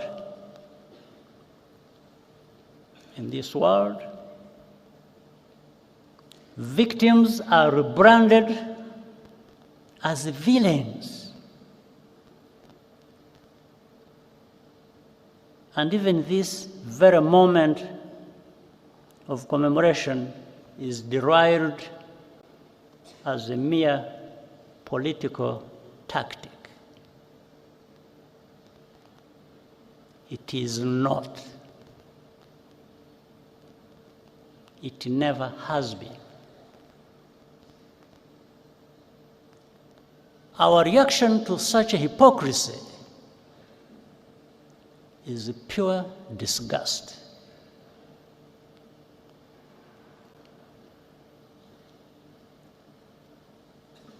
We commemorate because those lives mattered to us. Rwandans cannot afford to be indifferent to root causes of genocide. We will always pay maximum attention, even if we are alone.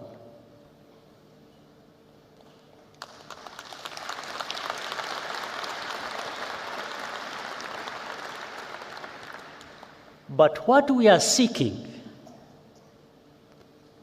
is solidarity and partnership to recognize and confront these threats together as a global community.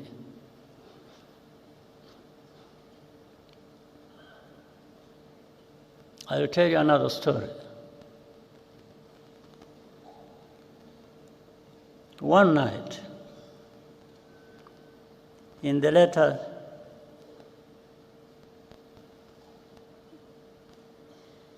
days of the genocide, I received a surprise visit past midnight from General Dallaire.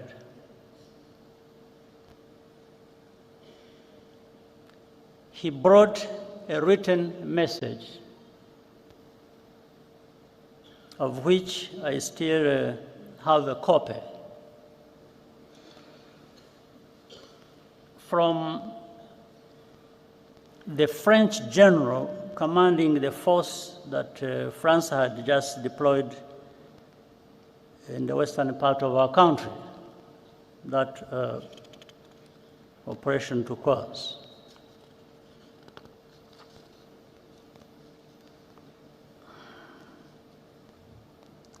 The message said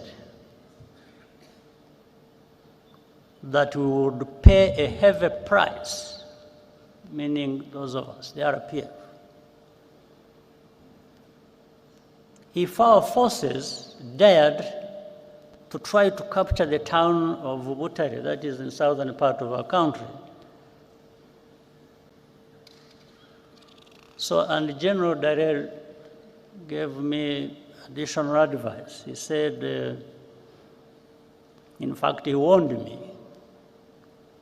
He said that the French had attacked helicopters and all kinds of arms.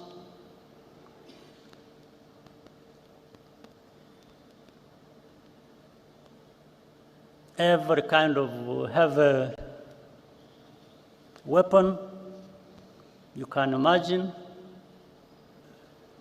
And therefore, we are prepared to use them against us if we did not comply.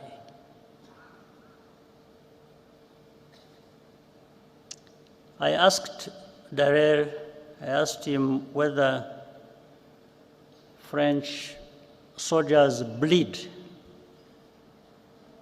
the same way ours do. I asked him whether we have blood in our bodies. Then I thanked him and told him that he should just go and have rest and sleep, and have his sleep. After after giving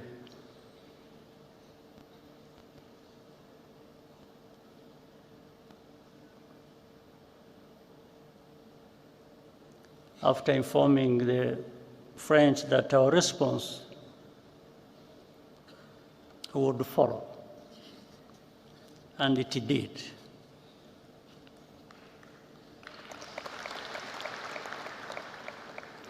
I immediately radioed the commander of the forces that were actually in that direction, in that area, is called Fred Ibingira.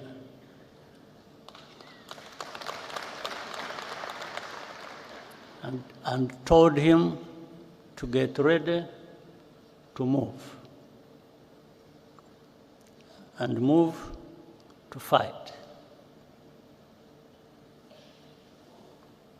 We took Butare, which we were being warned not to enter. We took that town at dawn.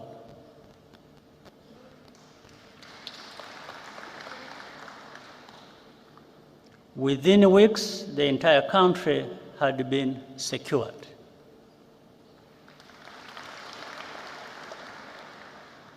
And we began rebuilding. We did not have the kind of arms that were being used to threaten us. But I reminded some people that this is our land, this is our country. Those who bleed will bleed over it.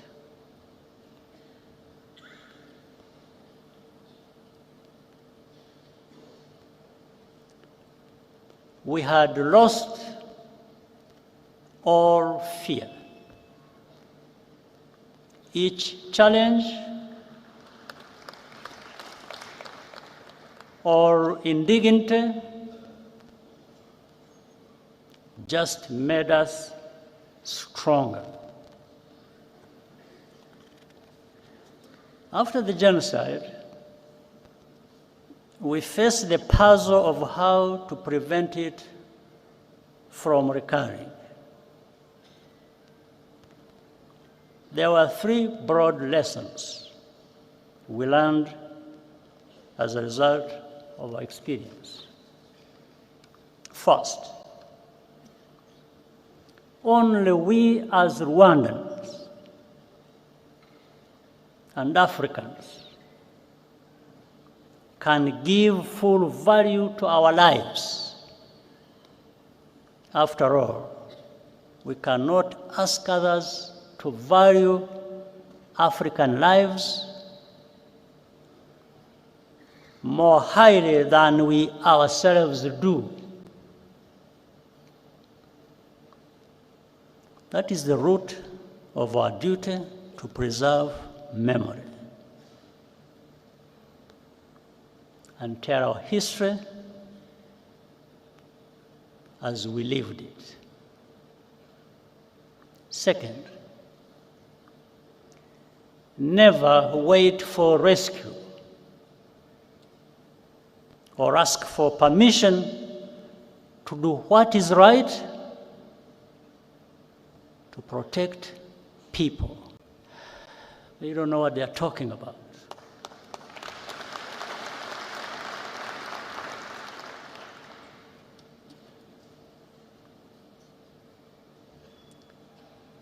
But in any case, that's why Rwanda participates proudly in peacekeeping operations today and also extends assistance to African brothers and sisters bilaterally when asked. Third,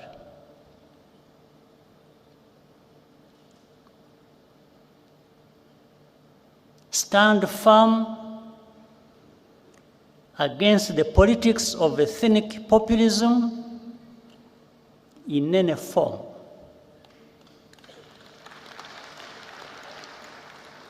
Genocide is populism in its purified form. because the causes are political. The remedies must be as well. For that reason, our politics is not organized on the basis of ethnicity or religion, and it never will be again.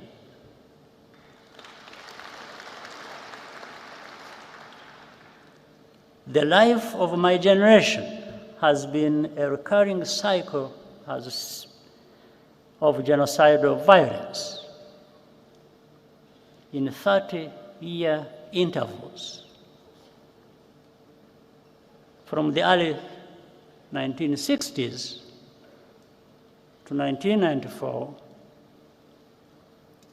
to the signs we see in our region today in 2024. Only a new generation of young people have the ability to renew and redeem a nation after genocide. Our job was to provide the space and the tools for them to break the cycle. And they have.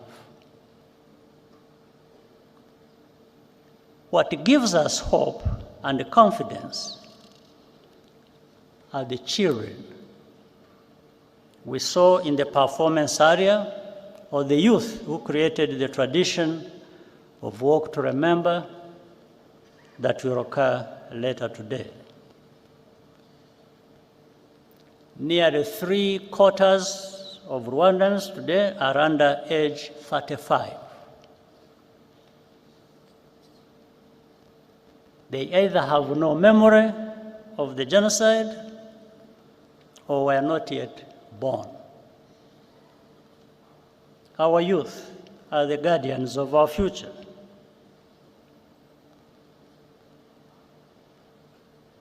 And the foundation of our unity, with a mindset that is totally different from the generation before. Today, it is all Rwandans who have conquered fear. Nothing can be worse than what we have already experienced. This is a nation of 14 million people who are ready to confront any attempt to take us backwards.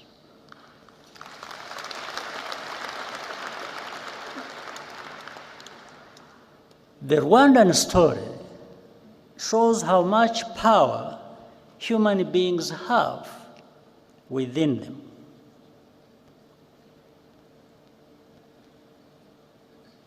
Whatever power you do have, you might as well use it to tell the truth and do what is right.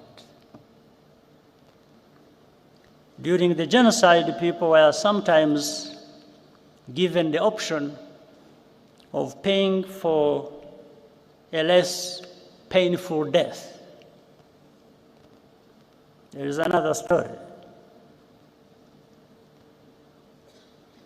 I learned about at the time, which always sticks in my mind, about a woman at a roadblock in her final moments. She left us a lesson that even every African should live by. Every African should live by this lesson. When asked by the killers how she wanted to die, she looked them in the eye and spit in their face.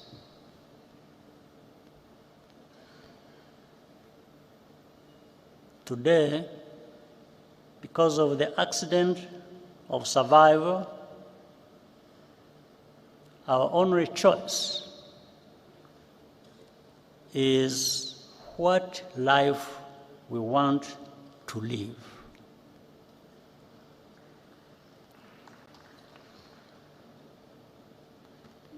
Our people will never, and I mean never, be left for dead again.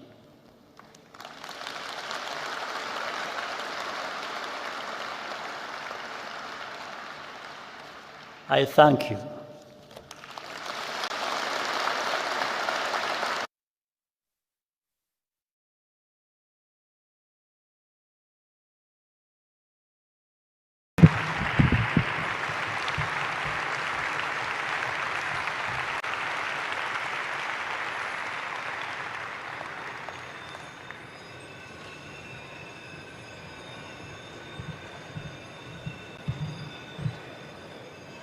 Your Excellency, thank you very much for these words of truth and reminding us that we will always stand up against primitive politics.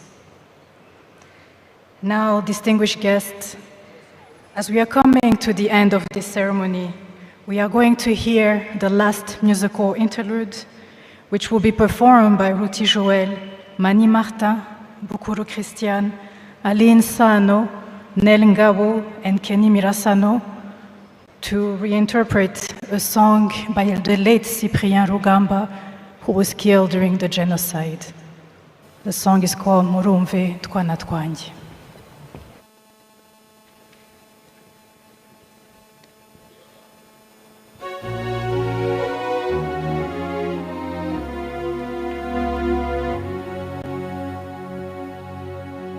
Murumve twana twanjye n'abarazurukundo, murarugira intego mwese aho mujya hose, rubabe rumutango mw'ibyo rubara ngarama bari nijoro.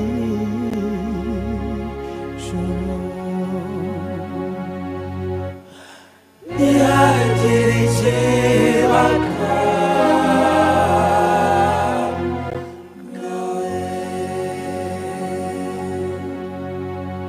muzabona ibibagora bizaka gutambamira urwo rukundo, murabe maso hatagira umwanzu bacamo icyaha.